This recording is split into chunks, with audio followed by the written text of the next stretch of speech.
morning. Good morning. We're back with another NHS Wellness podcast, and Katie's back. Yay. And today we're going to talk about eating healthy on a budget, and summer's here, so we're just going to throw it out there for you guys. So I'll just start with a story I was talking about with a coworker yesterday. She was mentioning trying out a new restaurant in town, and she loved it, but the price was $60 for 2 people. And so that got my wheels turning because I knew we were doing this podcast today, and I was like, what you could do with $60, I feel like is a lot. Oh my goodness. Some people disagree, but I feel like maybe they're shopping wrong. I have a friend who's a registered dietitian. She has a really great framework that she uses with her clients it's PEC plates, protein, energy, and color. So that's kind of how I base my groceries. And I try each week to pick 2 of everything, 2 proteins, 2 fruits, 2 vegetables, and 2 starches, and build our meals off of that. And you can I try to stick to what's in season based on like fruits and vegetables. I feel like that's helpful. You don't have to buy all organic. I think, we get really caught up in all of what the influencers are telling us on Instagram and TikTok, and you can get really overwhelmed and lost in all the rules of nutrition. And I think we can go back to one of our first episodes when we discussed like what are your big rocks and big dial movers. And I think before you start worrying about supplements and organic and things like that, you should master the basics first. Absolutely. And so like I was saying, I try to do 2 of everything each week. My grocery bill, I don't mind to share that. We're a family of 4, me, my husband, and 2 kids, and I spend about $300 a week. And that's me trying to be like really super dialed on a budget. Sometimes it might be a little more than that. And we save eating out for special occasions. Yes, we have kids involved in sports, and I just try really hard to plan ahead. And sometimes we don't, and sometimes we go eat out. But as someone who eats at home a lot, I'm always let down when I go out to eat. Unless, I'm splurging and going to a really nice restaurant, I'm normally not like pleased with what I got. Yeah. One thing that helps us too, and this may not be necessarily on the budget topic, is I know one of the concerns that people have is, well, how do you do this with kids that are picky? I have an extremely picky eater, and we cycle through things and foods that we know that he loves, and he's starting to get adventurous, and we just haven't given up. He's almost 8, and we keep encouraging him to try things. Even if it's just one bite, I feel like it's success. Like recently this week, like I said, we've been working on this his whole childhood, and he's tried bites. And for us, that's a success because in the past, he refuses to try anything. But I went off on a tangent. How we do that with kids and picky eaters is we don't have traditional meals every night. It's not like, okay, tonight's lasagna, tonight's enchiladas, tonight's tacos, or tonight's, we don't do dishes. We basically do like deconstructed meals. So I try to go off of my friend Hope's framework, protein, energy, and color. So we keep lots of meats prepped. I try to, have lots of ground beef prepped up, chicken breast, meats that I know Zane will eat. And then I look at their plate and I'm like, okay, do we have meat? Do we have a fruit? Do we have a vegetable? I try to choose fruits and vegetables that I know my kids like. And for my picky one, it's pretty slim, but I fill his plate up with that because I know he'll eat it and I know he's getting the nutrients that he needs.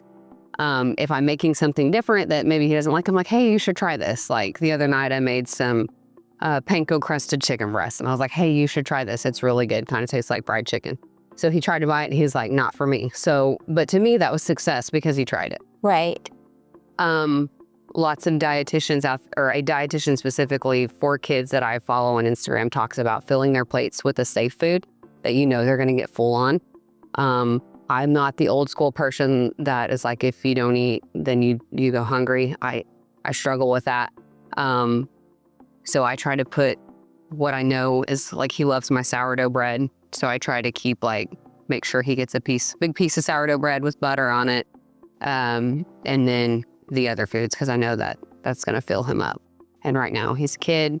They do need what we need as far as nutrients goes. I think that is something that they're just kids, give them sugar. And it's like, no, their body requires exactly what we require too.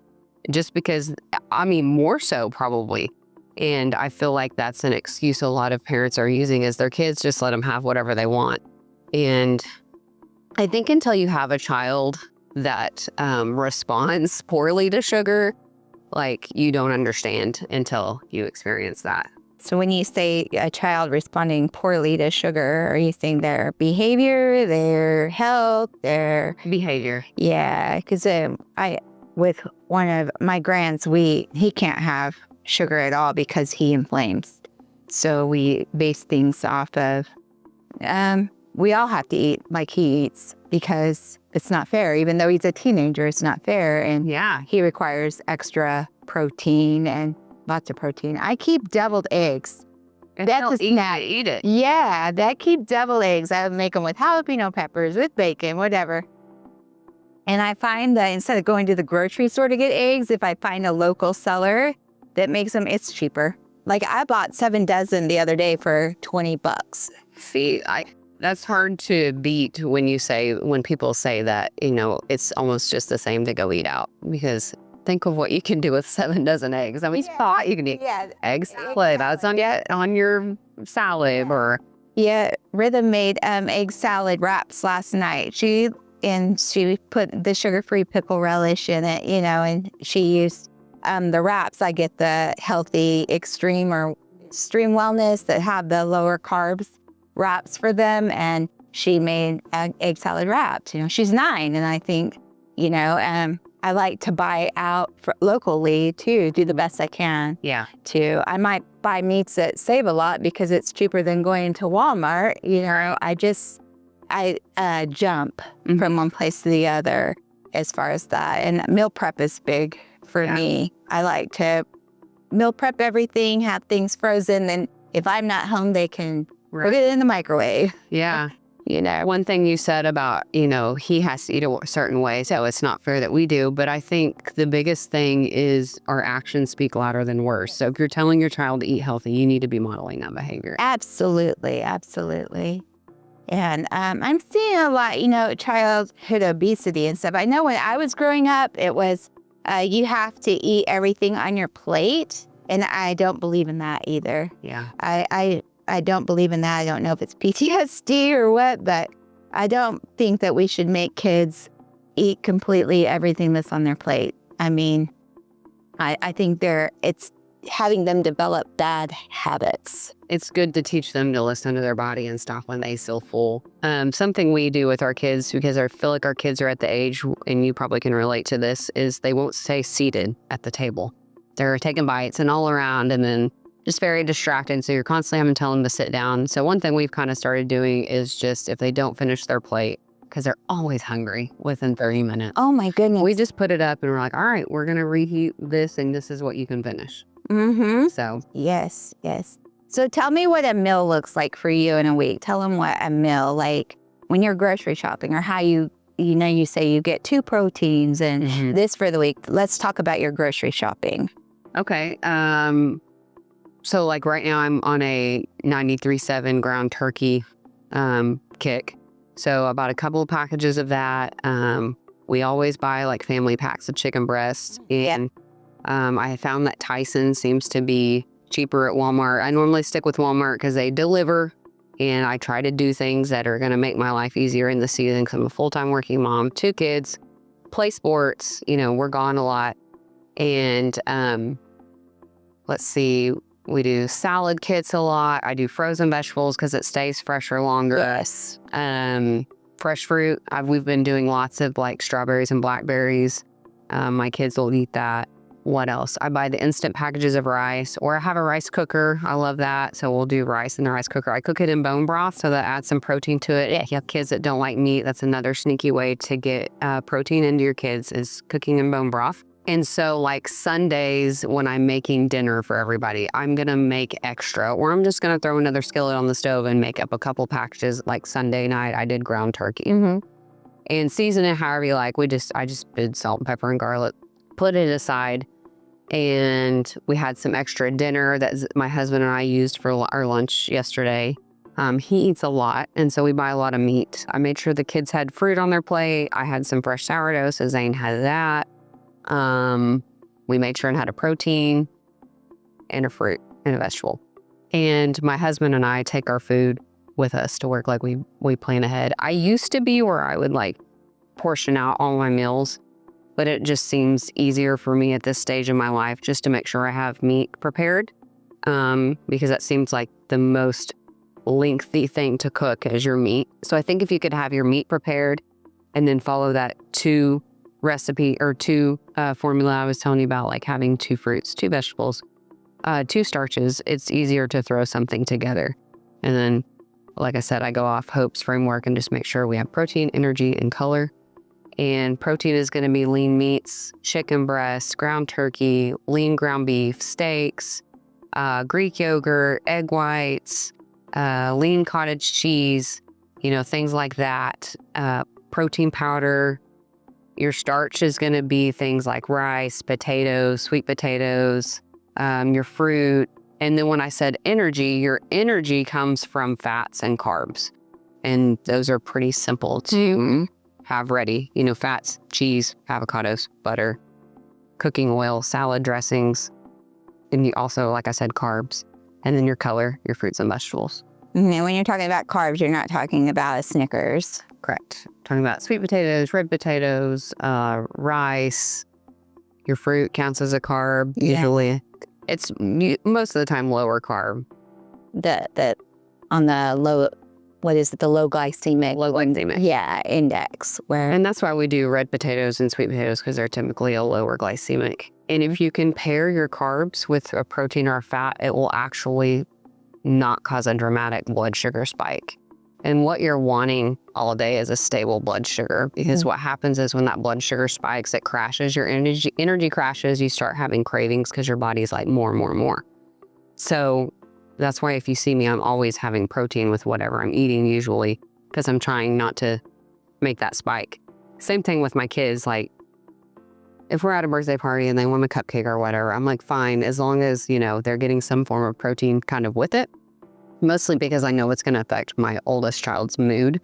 And so I try to keep him as stable as possible. Mm-hmm. What do you do for summertime? You're going to the beach. What, something like that? So we try to stay in Airbnbs or places that we can cook. Honestly, because it saves money and I like to save money. I like to spend money on things that are worth it to me. Like I want to go shopping or save it for a nice meal at dinner. So usually in these situations, we'll buy groceries and eat at the Airbnb during the day, and then we might go out for a fun dinner. Yeah.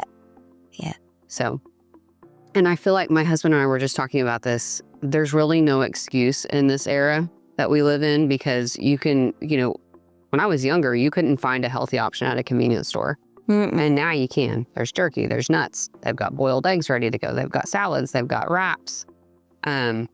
Meat sticks. I mean, there's just all kinds of protein shakes, fruit. We don't have any excuse to not be healthier in this generation. Right. I think it's the way that the stores though are arranged, because like when you're checking out at the grocery store, it's literally candy, soda and stuff. I think people would be more apt to buy some kind of protein, the jerky, the nuts and stuff, if it were right there. Because, when you're checking out and you're in a long line, they just grab something. It's just human nature just to grab something. And so I think if we were more, they don't like to go searching. I know sometimes at certain convenience stores, if I'm running long days and I have to stop for gas or something and I haven't eaten in 3 hours, I want a protein bar or something, and I have to go searching for it. It's not as easy to find the protein bars as it is to find the candy or the potato chips. It's Quick Trip that has a really good variety of healthy options, even legendary Pop-Tarts. Ones with good. Those are so good. Yeah. They're high protein, low carb. And they're so good. So good. I think a couple of things came to mind when you were saying that is, I've talked a lot about this on previous podcasts about practicing being present. Yes. And that everything's practice. like practicing keeping a protein bar with you, or Yes. practicing self-awareness and knowing that, trying to think ahead and just knowing I'm going to be on the run today. I probably need to have a pretty substantial breakfast. I'm going to throw this protein bar in my bag for later, or nuts, or a meat stick, or a protein shake. I get that there's occasions where you can't be prepared, but if you're constantly practicing trying to prioritize protein, it's going to become second nature, and you don't have to think a whole lot about it. Like, it's not a big deal to bypass the candy at the register. One, I know it's going to make me feel like crap. I don't have time to feel like crap. Absolutely. Two, I know it's going to taste delicious, but then I'm going to feel gross afterwards. And deciding too, I've said this before, deciding what's worth it to you or not. You know, we all know my thing is chocolate chip cookies or a Reese's, anything that's peanut butter and chocolate. So usually, if it's not that, I'm not going to waste my time on it. I'm just going to stick to what I normally eat. And then when the opportunity arises, if I get to have a cookie, then I do. But that helps as well. Like, there's all kinds of options out there that aren't good for us. And deciding what's worth it to you or not, I think helps you eliminate the bad choices. Yeah, at times we let them eat like crap, knowing that, every time they're eating something, it's like injecting a little bit of poison into them. Like, I know it is with Hoyt because he has the junior, RA, so everything. And yeah, occasionally he does like to have a soda, okay. But then he suffers for it, later on. It has an advantage of deciding, is it really worth it to Exactly, to feel like crap. Yeah. To feel like crap. And you can only do that if you're practicing being present. Like, taking the time out of your day. I recently shared this with some nurse friends, and they had said they started practicing this. And it's setting your alarm every 3 hours on your phone.